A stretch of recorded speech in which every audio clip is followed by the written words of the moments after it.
See, I've already launched Reaper. Um, First thing I want to talk about is changing tempo. You're going to want to change the tempo if you are creating something or recording something. And tempo is notated down here by the at the bottom by the playback controls as BPM or beats per minute. And it's easy to change. All you have to do is click on the 120 marking and type in a new tempo. A slower tempo is going to be a lower number. A faster tempo is going to be a higher number.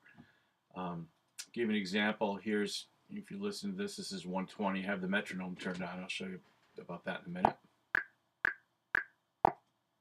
And now if I want to change this to 90, let's say, it should be a slower tempo when I play it back.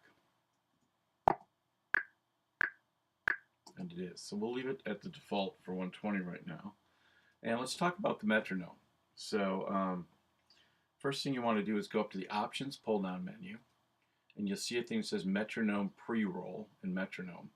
And notice I have metronome enabled, so that's going to give you a click. Now if you want to record something and get a count off before you record, I'm going to go up to metronome pre-roll settings. And up here, this enables your metronome and gives you some options. Now I only want to count in one measure or 4 beats. The default is 2, so to change that you just click on it and type in a new number. I want the metronome to run during the recording. And during playback, it's up to you. I usually don't have it run during playback, but you can if you want. And then count in before recording. So before you record, it'll give you 4 clicks before you record. You'll see how this works in a minute. So once you've typed in a new number here, you want to hit the return on your keyboard to set it. And now you've set the metronome, and you should hear it. There it is on playback. Okay. Now to add a software instrument, been over this, but this is a newer version, so some things have changed. But we'll go to track, we'll go to insert virtual instrument track. In this case I'm going to pick the Terrell N6, the AU version. You can pick the VST, doesn't matter. We've been over this. And we'll go to preset, and I'll choose the glitter preset, and I'll close this out. Now, to add our virtual instrument keyboard, this used to be located under the window pull-down menu. It's now located under the view menu, pull-down menu. So if you go down, you will see virtual MIDI keyboard right there. They've just moved it around. So there's my virtual MIDI keyboard, and now, because I have the Terrell selected, now I'll talk about how to do this recording with your click in. So when I hit the record button here, I'll hear 4 clicks before I can start recording.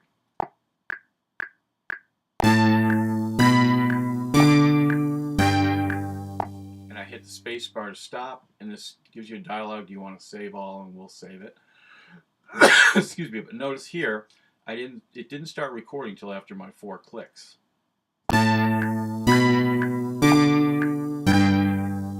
So that's basically what I recorded.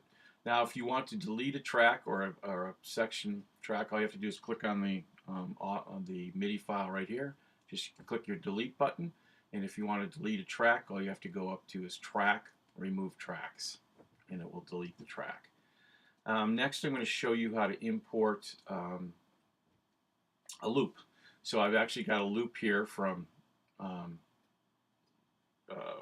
the loops that I'm going to put on class. And the easiest way to do it is to just take the loop and just drag it right into Terrell. And you notice it creates a track for you for the loop.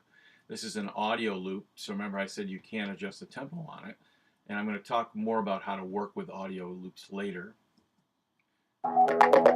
So if you want to hear this loop played back in